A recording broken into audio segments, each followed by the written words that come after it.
आपल्या बाळाला आई सुद्धा मागितल्याशिवाय रडल्याशिवाय दूध पाजत नाही. खरं की खोटं आहे? आम्ही कर्मचारी जे पेन्शन आज घेतोय 54 दिवस संप करावा लागला आम्हाला. किती दिवस? 54 दिवस. आणि त्यावेळी एक छदामी मिळणार नाही अशी भाषा सरकारची होती.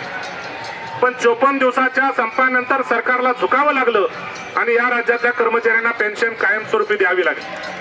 त्यामुळे हा इतिहास तुम्हाला सांगण्याचं कारण हे आहे की मित्रांनो, आपण लढत राहिलं पाहिजे. आपण नाराज न होता, आपली उमेद कमी न करता आपण अधिक ताकदीने लढत राहिल्यानंतर नक्कीच एक ना एक दिवस यश मिळतं. या सगळ्या घटनांचं अनेक उदाहरण तुम्हाला सांगता येतील. त्यामुळं आणि तुमच्या नेत्या तर इतक्या लढाऊ आहेत की तुम्हाला मी काय सांगायची गरज नाही.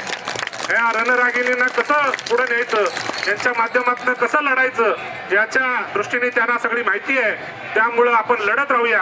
मी कायम शिक्षक, शिक्षकेतर कर्मचारी असोत, राज्य सरकारी कर्मचारी असोत, यांच्या अनुषंगाने मी तुमच्या सोबत आहे.